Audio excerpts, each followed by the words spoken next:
আসসালামু আলাইকুম ওয়া ৰাহমাতুল্লাহি বাৰাকাতুহু। মোৰ সন্মানীয় ভাই আৰু ভনীসকল, ভালদৰে শুনিব। গফুৰুদ্দিন নামে এজন ব্যক্তি আছিল। তেওঁ মৰহুম মাওলানা শাহ সৈয়দ নাছিৰুদ্দিন বাগদাদী ৰহমতুল্লাহ আলাক ত্ৰিপুৰালৈ আমন্ত্ৰণ জনাইছিল। বাগদাদী ৰহমতুল্লাহ আলাহ বজ্ৰালৈ ত্ৰিপুৰালৈ যাব ধৰিলে। মোৰ বন্ধুসকল মনত ৰাখিব, বজ্ৰা অৰ্থ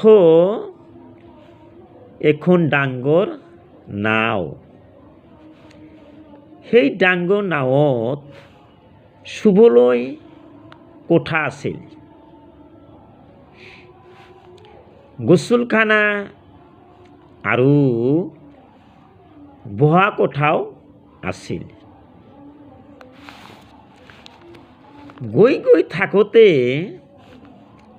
পথ নিৰ্দেশ লোৱাৰ প্ৰয়োজন হৈ পৰিল। কেইজনমান মানুহে নদীৰ পাৰত বহি আলোচনা কৰি আছিল।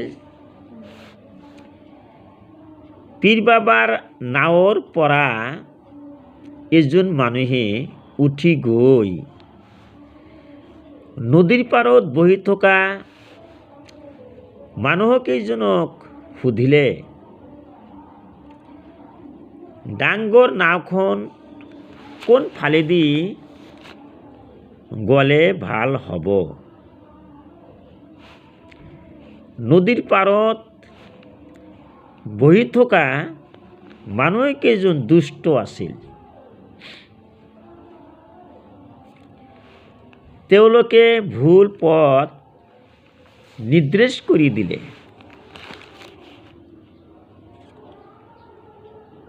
বাগদাদী ৰহমতুল্লাহ সেই ডাঙৰ নাওখনলৈ দুষ্ট কেইজনৰ নিৰ্দেশ মতেই যাব ধৰিলে।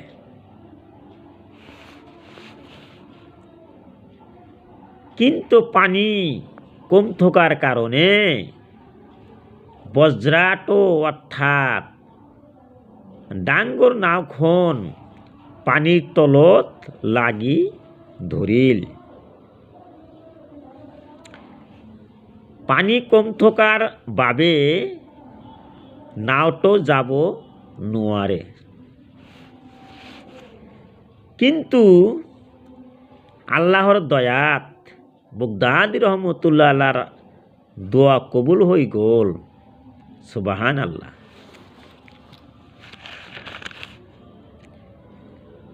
প্ৰচুৰ বানপানীৰ ঢল আহিল। দুষ্ট মানুহ কেইজনে সেই বানত সাঁতুৰি সাঁতুৰি কুল কিনাৰা নোপোৱা অৱস্থা হ'ল।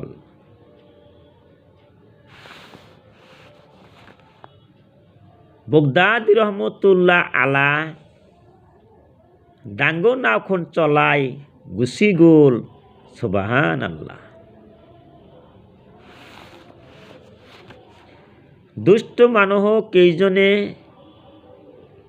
নিজৰ ভুল বুজি বাগদাদী ৰহমতুল্লাহ আলাহৰ পৰা ক্ষমা খুজিলে আৰু পীৰ বাবাৰ ওচৰত ক্ষমা খুজি মুৰিদ হ'ল। গতিকে মই অসমৰ আমিৰ হামজা, মই জলেশ্বৰ পীৰবাৰীৰ আমিৰ হামজা। মই গল্পাৰ দৃষ্ট কৰে আমিন হামজা গতিকে মই যিটো কৈছোঁ বগদাদী ৰহমতুল্লাহ আলাইৰ যিটো অলৌকিকত্ব কেৰামতে সেইটো আছে অলি আল্লাহ মানুহে আল্লাহৰ বন্ধু সেইটো বিশ্বাস কৰিব লাগিব। বন্ধুসকল, যদি এই ঘটনাটো ভাল লাগে তেন্তে আপোনালোকে লাইক কৰিব আৰু শ্বেয়াৰ কৰি দিব যাতে পৃথিৱীৰ গোটেই মানুহে জানিব পাৰে। আখিৰু দাৱানা আনিল হামদুলিল্লাহি ৰাব্বিল আলামিন।